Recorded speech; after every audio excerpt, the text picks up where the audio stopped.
Hello, I'm Wanderer001, and this is going to be my review of Disney's new streaming service, Disney Plus, on a Roku device. I'm going to preface this is Disney Plus, an overall review, but primarily a review of Disney Plus on a Roku device. Over there I have a playlist of a bunch of Roku devices that I have currently tested and continue to test, because Roku is one of my preferred streaming platforms because of the ease of use and simplicity of it. But this is about Disney Plus. Now, this is also a Disney Plus review that's coming out, not the second Disney Plus launched, and you get to see, oh, it had all these problems at launch and it's a horrible service. No, I've been using the service for the past month. Yes, there are still things that I feel that Disney Plus could do better. Primarily, it's all about the user interface that I find faults with. The content itself, great. I mean, if you are a Disney family or you have small children, Disney Plus is almost a no-brainer. So what we're going to do is we're going to be referencing the Roku remote right here, which if I can get it to come into focus would be super nice. There we go.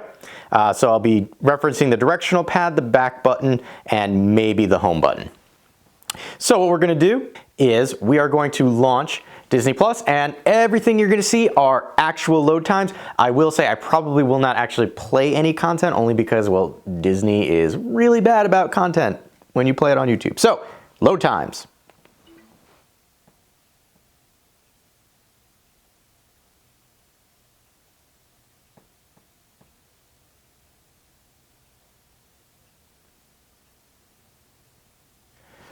All right, so you saw there the load time was a little substantial, and that's one of my first complaints about it, is just the service load times, especially logging in for the first time on, not the first time, but logging in on the Roku, just takes a long time. And I get it, I'm currently doing this around the Christmas holiday, so there are a lot more people around, but it's just, I have the Premier Roku from a year ago, so it's not a slouch of a machine. It should not have any problems. What you're looking at when you first log in is the accounts page. You can have up to 6 different accounts per Disney Plus service, as well as you can have up to 4 streaming devices, all streaming at the same time. Now, one of the benefits that I like about Disney Plus is they also offer you 4K streaming on specific programming, but at no additional charge, which is something the other streaming services could really learn from.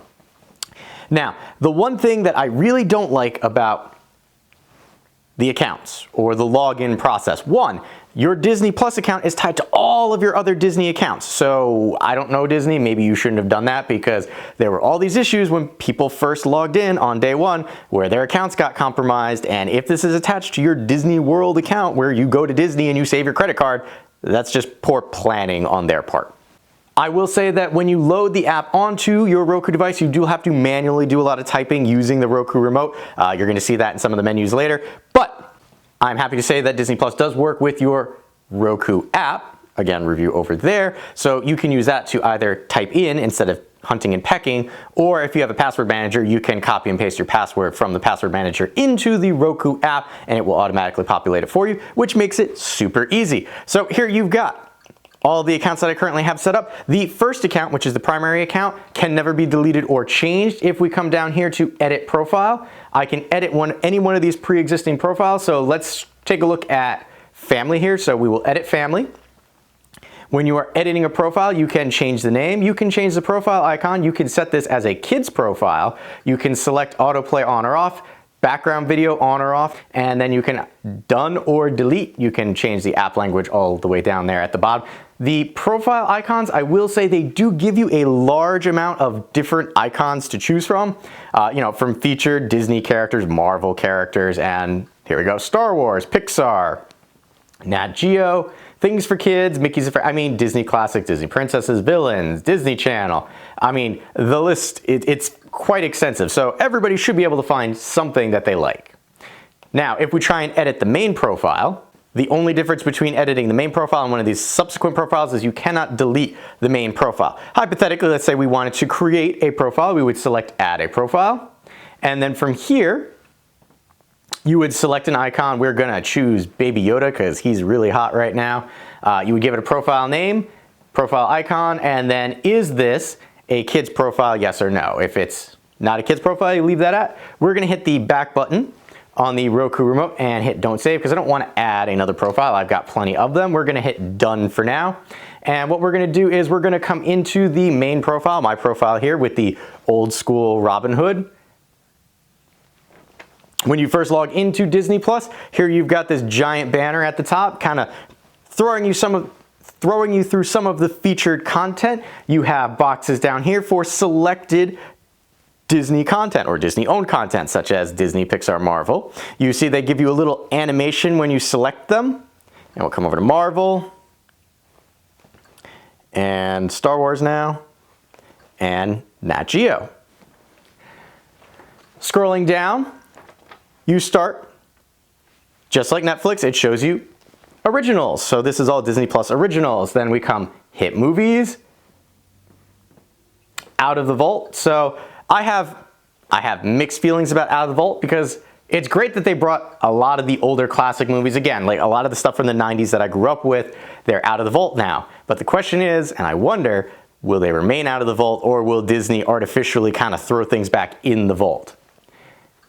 Coming down, you've got recommended for you based on your viewing habits, and the continue watching down here, which is something that it did not originally launch with, but people were like, hey, why can't I see that, Disney added that. I don't know why they didn't launch with that. I do wish that the continue watching was a little further towards the top instead of having to scroll through a bunch of other stuff first. Again, most of my complaints are about the UI. So hypothetically, if we were to click on, and I'm not going to do continue watching because if you do continue watching, it brings you right back into the next episode. Why don't we come up here? Actually, we'll come down, trending, Star Wars movie, HD, so that's your 4K stuff, Disney Channel favorites, musicals, throwbacks, Beasts and Monsters. So they have all of these subcategories: nostalgic movies, Disney Junior, feel good, Mickey Mouse through the years, documentaries, shorts, Disney, vintage Disney, best friends. So I mean, you could just get lost in a rabbit hole, and I have, with my wife, sitting down trying to go through all of the stuff, because things that you may not have known were Disney, you will know are Disney, or at least owned by Disney now. So let's see if we can find, because episodes are just... All right, so here. This is a newer show. And again, got nieces, so I know these things.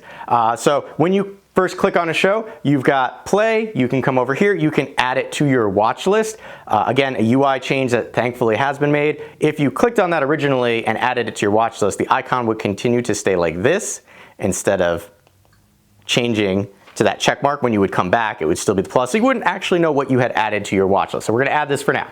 Scrolling down, you have episodes. Coming over, you have suggested, clicking on the OK button because it doesn't automatically change. You have to click the OK button on everything.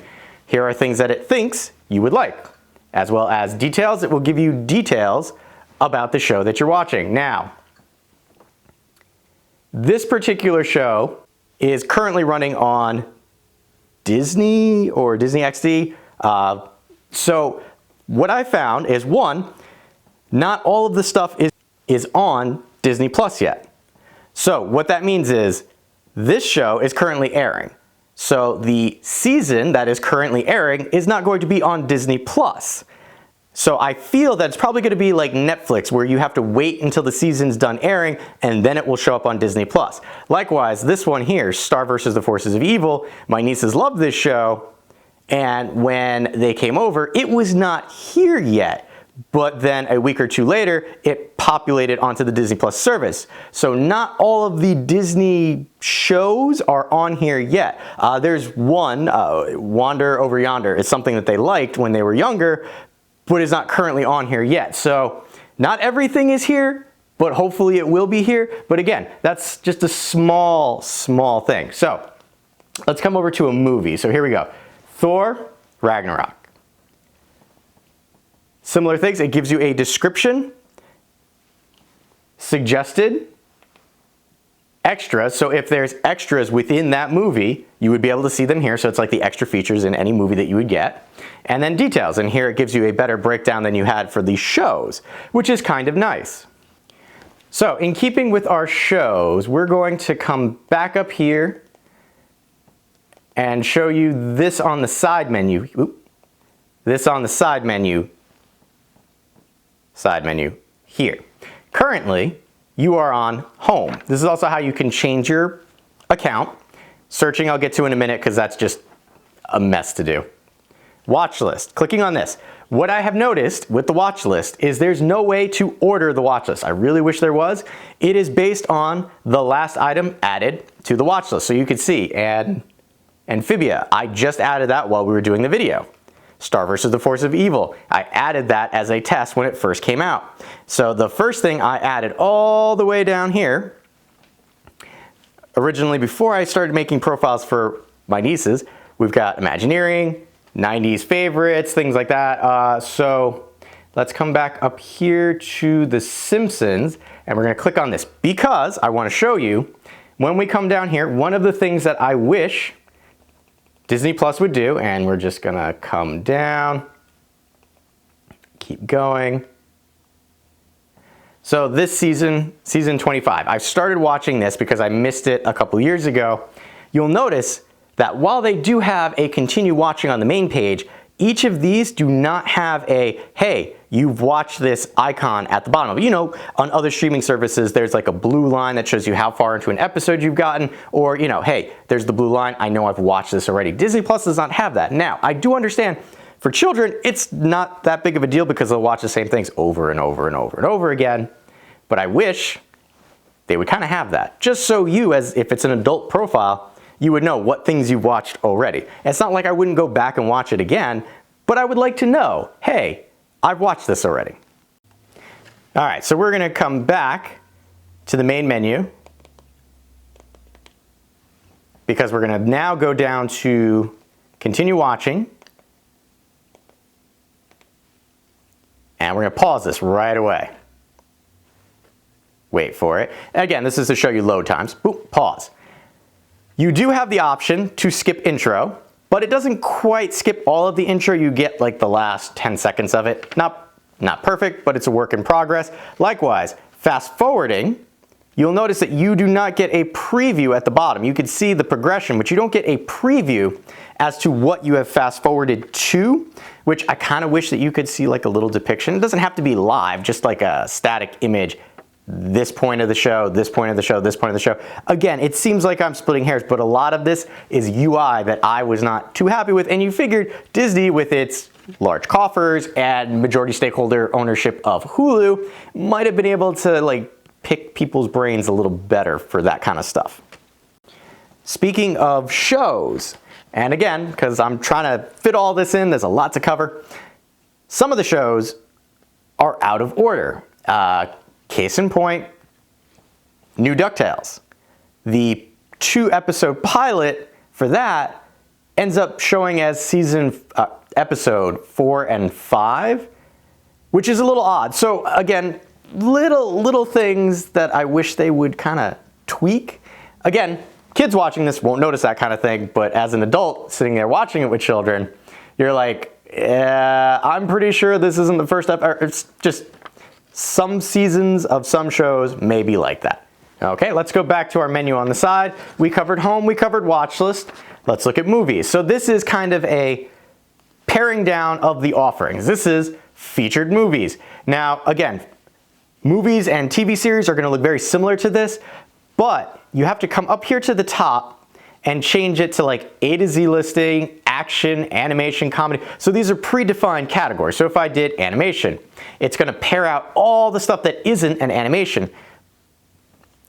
And then as you can see, it puts it in alphabetical order. Now some of the titles, even though you might think should be closer together, like there's a third Aladdin movie that's not showing up here because it doesn't lead with Disney's Aladdin. It has a different title, so it doesn't group it with the other Aladdin movies. I wish that they would allow for a second level of curation, but again, that's just me, not terrible. And like I said, if you come to the A to Z, which is generally how I do it, there's a lot of hunting and pecking that you have to do, but you realize just how much stuff Disney owns, and you could be watching for an eternity almost. So that's our movies. We're gonna come over here to series. Because again, just like the movies, you're gonna have those same options. You can come down here and you could scroll through the featured items. And then if we come back up to the top, we can select A to Z action. You know, we could select. Now, I will say that if we scroll through this a little bit, or here, we're at the bottom. If you try to get back up to this menu item here, you cannot do that by quick pressing OK, by quick pressing the up button. You have to scroll all the way back up to the top. It's a little annoying. Again, UI fixes that hopefully will be addressed in the future. I do kind of wish also they made this a little easier to distinguish which item you were on. I get it, it's a little bolder and has an underline, but I'm older, I need to see like bold things. Next, originals, coming down the side menu here. It's going to show you all the originals. Now, there are not that many originals here yet, but as Disney Plus grows as a service, you will have more originals right here. Coming across to the side one more time, we're going to come down to settings. From settings, we can access account information, which will let you change your password or log out. It has help, legal, and then log out. We're not going to mess with that too much. We're going to come back to series just so that my camera has something to focus on. And then back over here to the side. So we covered all of this. Let's see what the search looks like. Now this is the feature that kills me. So you have Explore, which will just pre-populate with some items that it thinks, hey, maybe you'll enjoy these. But we want to search. So we came and pressed up on the Roku remote to get to the search box, which then brings up this, which you then get to hunt and peck for your shows. Now, again, I said, if you have the Roku app, again, the review is over there on the side, you can use that to type out what you're looking for rather than trying to do this. So if we do, so F, and you see it's thinking because it's got a large catalog. So we're going to put the next letter N, and then there, it starts paring it down. So it's thinking we're looking for Forky stuff, but we're looking for Fox and the Hound stuff. But I mean, continue. You can see kind of, it's a little laborious looking for stuff. So that's why I recommend set your watch list up, even though there's no way to order that, but at least the things that you're really interested in, you can kind of throw that over there. I do notice that there is Robinhood, which isn't titled Fox, but they are foxes, or at least Robinhood was a fox. So you can see that there's some metadata that it's searching too. I will also state that people, and myself included, were concerned about some of the older movies getting censored. Again, yes, things that were done in some of the older Disney movies are not politically correct anymore, or probably not really politically correct at the time either. But it was a product of the time. Not saying it was right or wrong, but I'm saying they did not censor those types of things on Disney Plus. There's a little warning, and Fox and Robinhood won't have it, but in the details area here, it would say right over there, this is in its original state. Which, you know, I do appreciate that at least they give you that little warning and left it as it was. Now, this was an adult profile. If we come over here and go to switch accounts, and I come over to, there's my kid's profile right there. Show you what the kid's profile looks in comparison to a regular profile or an adult profile. You see it's very similar, but the background color is different and the types of things. All right, so there it goes. There's Star versus the Force of Evil. In the continue watching area, it has that blue line, but nowhere else does it have that blue line. But it's definitely more kids oriented just in the items that it's surfacing, and you'll notice that you don't have like Star Wars or Marvel up here as a searchable item. But if we come over here and we come to movies, we'll take a quick look in here and show you, see, it's all children appropriate movies. So you may not want your children watching the Marvel movies unsupervised or Star Wars unsupervised. Now, with that said, my biggest complaint about the kids profile, you'll notice that I went straight from an adult profile, which is the primary account holder, to the kids profile, and from the kids profile back to the primary account holder's profile without having to enter any kind of password. I kind of wish that they would add that. Only because, as I was saying, maybe I don't want my children having access to Marvel and Star Wars just yet. They're not at that age where I feel comfortable for them seeing those kinds of things. If a password was there, it would just make it that much more secure. Because again, either you're a super Disney fan or a passing Disney fan who just wants to relive their 90s childhood stuff, or you have small children. That's why you're getting this. So just put a password on the kids' profile or on the other profile so the kids can't get in and see things that maybe you might not want them to see. So, aside from the content with Disney owning your childhood, the other benefit is the price. Disney Plus is $7 a month, rounded up. Or there have been plenty of times where you can get the 3-year deal, you can pay a year ahead of time. They want you to buy this. They also have a Disney Plus and Hulu deal and ESPN. But I'm calling it the Disney Plus and Hulu deal because I have no use for ESPN. I'm not a sports person. At $13 a month. Now, the one problem with that, for me personally, is one, Hulu is Hulu with ads. Disney Plus, there are no ads. Netflix, there are no ads. I've gotten used to not having ads. So you only save $1 as opposed to just buying each individually. Now, I do know it sounds like I've been smack talking Disney Plus, but again, like I said, it's mostly just UI things that I feel that they need to change. If they change it, it'll make this a even better service because like I said, Disney pretty much owns your childhood. I was surprised at the amount of stuff that I remember from being a kid and didn't realize was a Disney-owned property. So, if they made those UI changes and as they mature, I feel that they probably will make some of the changes that I've even stated here, which will be great. And I've tested over there in the corner lots of streaming services and IPTV services, so I feel I've got a little understanding about things that I like and things that work. But again, Disney Plus, great service, especially if you have children, for the price and the no extra for 4K, no commercials at all. It's a no-brainer, realistically. I have been Wanderer001. If you have any questions or comments, please feel free to leave them in the area below. And as always, thanks for watching.